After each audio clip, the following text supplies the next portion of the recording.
Hey everybody, this is your 8.4 Math Excel video. So this is on solve polynomial equations. The first one has to do with factoring, and we have x cubed plus 343 in my example. So the first thing I would do is do the cube root of 343. And so to get to the cube root, you have to do control up arrow for n square root of x, and then you put a 3 there. So basically, control up arrow, put a 3 here, and put a 343 here, and that gives you 7. So because of that, you use your formula. This is the sum of two cubes. Your normal formula for this is a cubed plus b cubed equal a plus b, so you just take the same thing. You do a squared minus, because if that's plus, you're going to have a minus here. It's always the opposite sign, whereas the first one is the same sign. The product of the two plus the b squared, which is always positive. So in our case, we have x plus 7 times x squared minus 7x plus 49. Then it asks you for the linear factor, so that's the x plus 7, and for the quadratic factor, which is the x squared minus 7x plus 49. Okay, on the next one it says find the real or the imaginary solutions of the equation by factoring. So in my example, I have 8x cubed minus 1, so the cube root would be 2x for this and 1 for this. So this is the difference of two cubes. So if I have that, then this would be 2x minus 1, because we're doing the difference, so there's a minus there. Then you square the 2x, and so that's 4x squared. Now again, if you multiply this, negative 1 times 2x, that'd be positive 2x. So you basically put the same thing but change the sign, and then 1. Okay, so that'd be the factored form. Now set each part equal to 0. And so if you have 2x minus 1, you're going to end up with 1/2. So the coefficient is always your denominator. Now for your imaginary part, you're going to have to use the quadratic formula. You can't use your calculator for it. So you have negative b plus or minus the long square root of b squared minus 4ac all over 2a. Remember, your b term is the middle.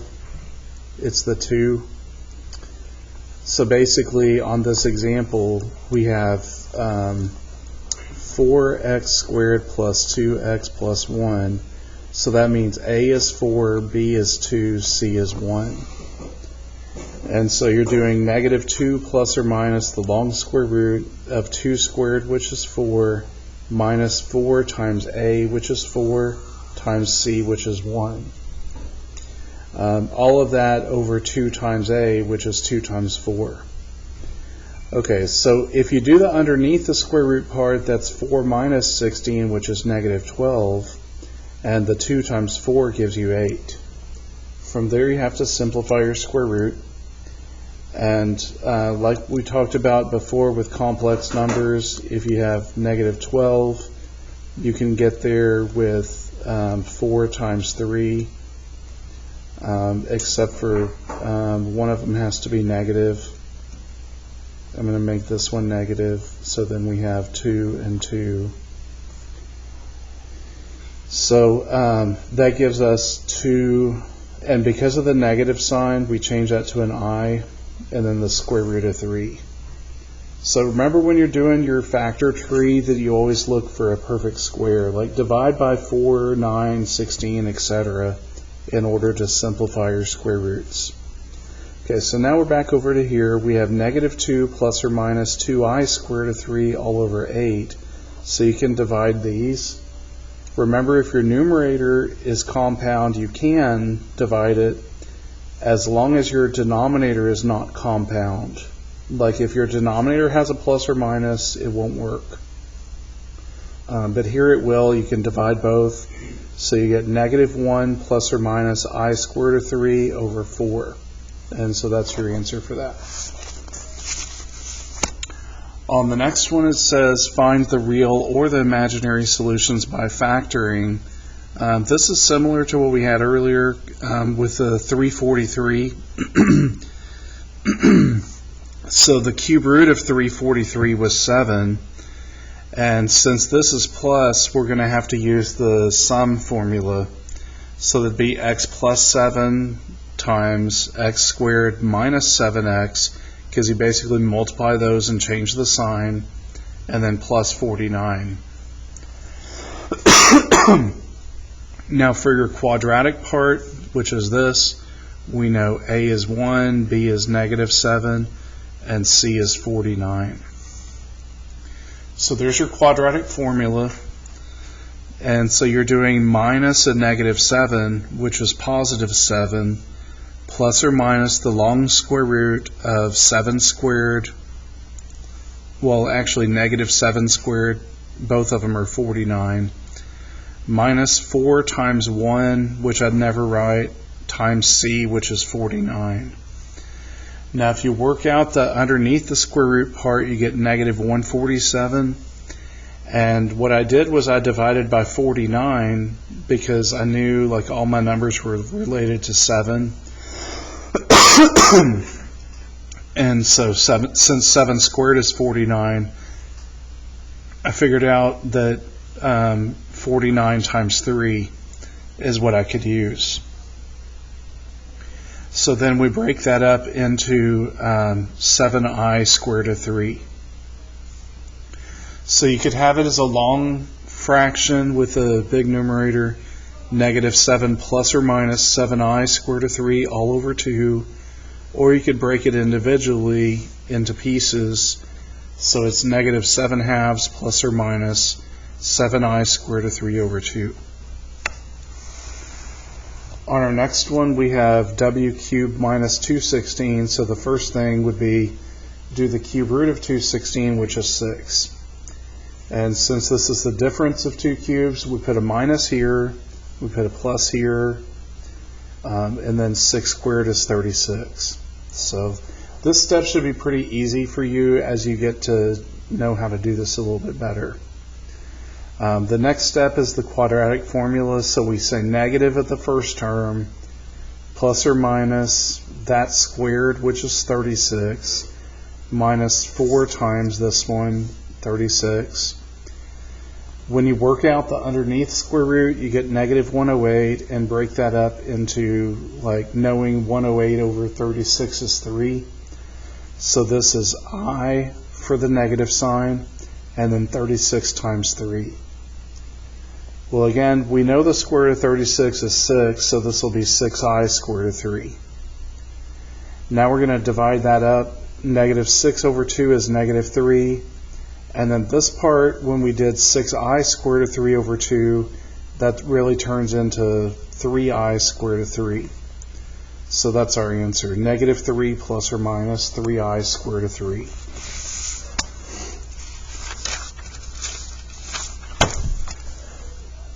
Our next example has x to the 4th minus 20x squared equal -64. So the first thing to do when you're solving would be move it over so it's plus 64, and then see what you can do with it. So if it's x to the 4th, then we would have x squared and x squared, and then we do our product of this one. 1 times 64 is 64, and how we go about that could be 8 times 8, 16 times 4, which is actually what I want. Except for both of them have to be negative in order to get -20. So -16 times -4 equal -20. So from there, this is the difference of two squares, so you end up with plus and minus 2. This is the difference of two squares, so you get plus or minus 4. And so your answers are plus and minus 2 and plus and minus 4. The next example is on factor by grouping, which is when you have 4 terms. Now, most of the time in these, you'd group these two together and then these two together and try to get the same thing, which is the goal. But sometimes you might have to do those two and then these two and factor out and see if you get the same thing. Okay, so let's just go with the first way. The greatest common factor between the x cubed and the 2x squared is x squared. So we get x plus 2. Then we're going to cover that up and factor out the greatest common factor between 8x and 16, which is 8. And again, we're left with x plus 2. It worked if you get the exact same thing, and you'd write that once, and then the leftover part is the other part. So that's an answer, and then it's asking about the linear factor. Make sure you put this in terms of x. It's just the x plus 2. Don't put negative 2. And then on the quadratic, it's x squared plus 8. Another example on factor by grouping is if you have x to the 4th minus 49x cubed minus x squared plus 49x. Again, factor out from the first two. You can factor out an x cubed and you get this.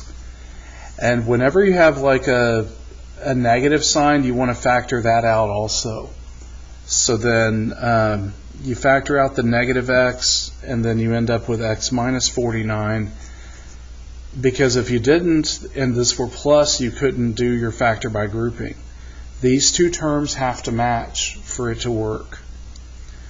So then this is your x cubed minus x, and then since these match, you have your x minus 49. Now, that is equivalent to the right answer, but you need to keep simplifying. So this, you can factor out an x, so it turns into x times x squared minus 1. And then that's the difference of two squares, so again, you have to keep on going. So this is x minus 1 and x plus 1. So now you actually have 4 linear factors. Make sure you use commas, not parentheses, if it wants you to list them. And this one, since there were 4 linear factors, there were no quadratic factors.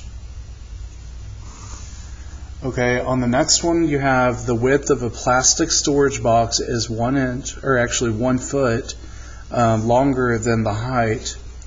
And the length is 3 feet longer than the height.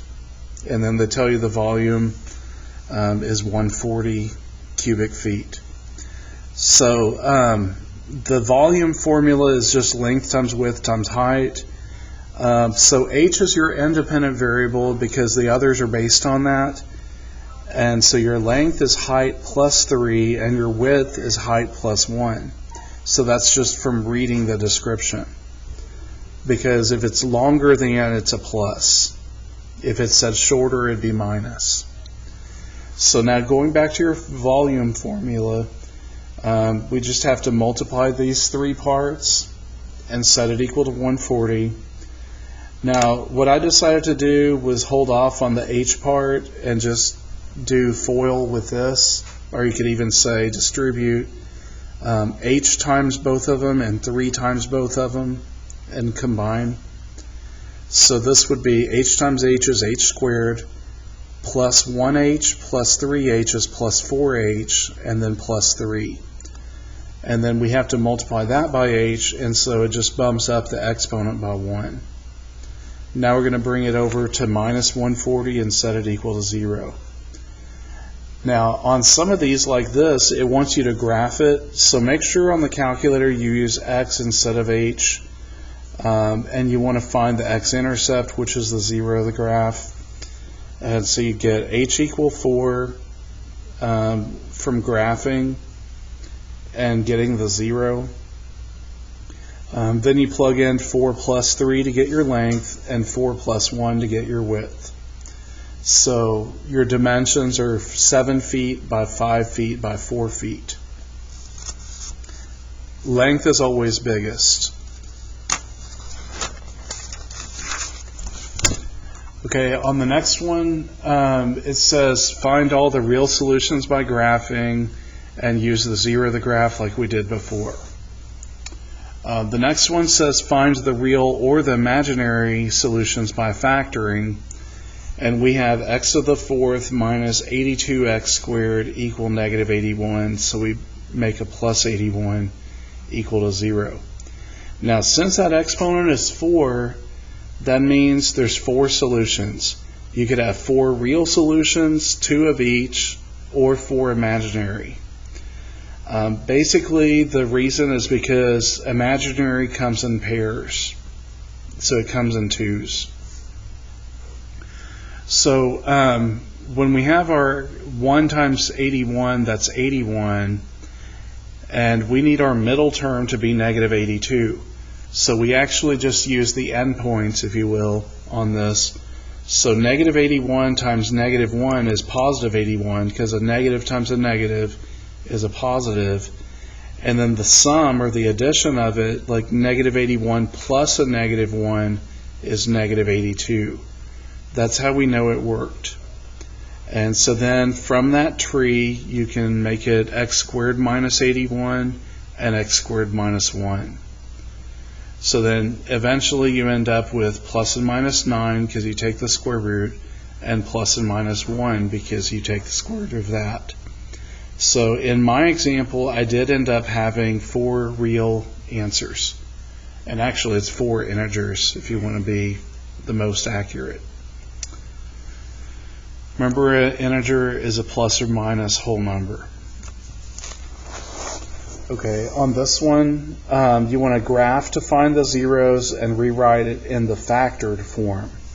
So here we have 2x squared plus 11x minus 11. Well, when you graph that, you find a 0 that is at x equal 1, and then the other one would be at negative 6.5. So if you're thinking about working with that, you'd say start with x minus 1 and x minus a negative 6.5, which is x plus 6.5. However, remember, this one had 2x squared. So what I've mentioned before is you're going to have a 2 as a coefficient. And then since 13 divided by 2 is 6.5, we need to put it like this. So you'd have your x minus 1 and your 2x plus 13. The reason is because if you want to check it, x plus 6.5 equals 0, so x is negative 6.5, and 2x plus 13 equals 0. So 2x is negative 13, x is negative 13 halves, which again is negative 6.5. So those two are equivalent. Now it doesn't matter if you put the 2x term in front or in back. Normally we have it in front. Then on extra practice A, it says factor the expression, and we have x squared minus 12x minus 28. Do this like before. You multiply your outsides and then find the sum. So your outsides turn into negative 28 and our sum is negative 12. So when you try to look through it, 1 times negative 28, no.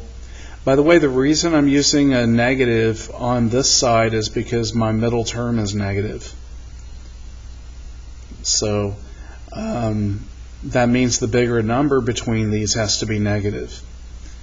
And then 2 times negative 14 would be negative 12, which is what we want.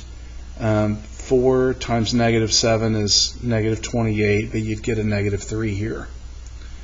So this is the one you want, so this is x plus 2 times x minus 14. Okay. This one wants you to factor, and we have a coefficient other than 1. This one we have 3x squared plus 10x minus 88. So we will end up using the Berry method because of the leading coefficient. Now when you multiply the outsides, you get negative 264, and your sum needs to be positive 10. So This was not one that I could come up with like pretty easily, like what times what gives me the number. So in the past I've said if you want to, you could work it this way to do a electronic table. Now what I'm doing is negative 264 divided by x, because our product of these two terms was negative 264. Now the type of this function is a rational function, which means it would be graphed in this quadrant, or that one and that one. Since it's negative, it would be here and here. We really don't even care about the graph. It's also referred to as inverse variation. So what we look at is our table and just scroll down. Notice if you just multiply your x and y, you get that negative 264. So you just scroll down until you're 10 apart. So there I'm 10 apart, but it's a negative 10. And so just flip the signs or just keep going. There's 22 and negative 12, so that's positive 10. So that's basically your first part. Then remember, for the Berry method, what you do is you take that leading coefficient and put it in front of both. So we have 3x plus 22, and we also have 3x minus 12. Remember, for the Berry method, you're going to have a GCF, which you end up canceling out. So 3 goes into 12 4 times, and so we can just cross out that 3. So we have 3x plus 22 times x minus 4.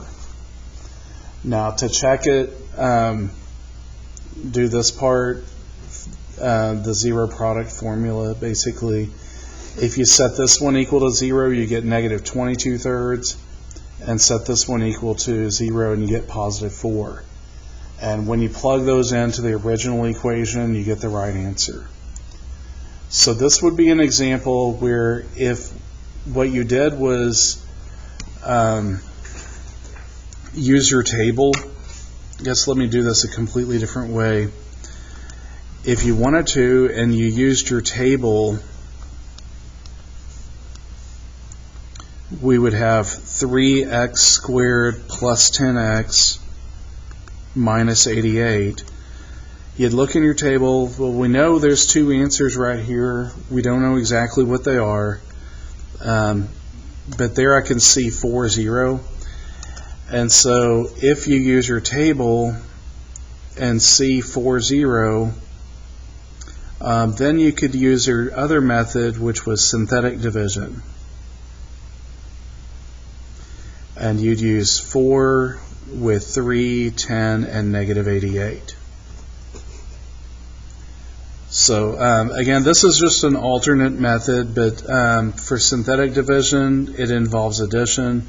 You bring this 3 down, then multiply these, you get 12. 10 plus 12 is 22. 4 times 22 is 88, and then you get a 0 remainder, because negative 88 plus 88 is 0. So that's always your remainder, which is what we want, and then there's your 3x plus 22, like we got right there. So the great thing about algebra is there's more than one way to do it. Okay, so the next part is asking you to do it by graphing. Just do it like we did before to get the 0 of the graph. Now the last one, it says the Johnson twins were born 12 years after their sister. The product of the 3 siblings is 898 more than the sum of their ages, and they want to know how old the twins are. So if you have twins, then you can think that's going to be x and x, and it's 12 years older, so that's going to be x plus 12. So for the product of those, you get x cubed plus 12x squared. Now, for the sum of the ages, we've got 3 kids plus 12 years, because it's basically x plus x plus x plus 12. Okay, so you would think automatically one would be a teenager or maybe in their 20s. Now for your equation, what we have to do is use this part and put that on the left, x cubed plus 12x squared, and then put this part on the right with the 3x plus 12. Also don't forget it said 898 more than the sum, so that's why we have to have a plus 898 there. So then you can solve this through the calculator and by graphing, and you get the positive real number 7. You couldn't get a negative answer that made sense because ages have to be greater than or equal to 0. Well, really greater than 0. And then just for common sense, I wanted to check it. So if your twins were 7, then the older sister would be 19, because 7 plus 12 is 19. And then we do plugging it in, 7 cubed plus 12 times 7 squared, that gives you 931. And on this other side, we're doing 3 times 7 plus 12 plus 898. Since that also gives you 931, then that's the correct answer. Okay, I hope that helps.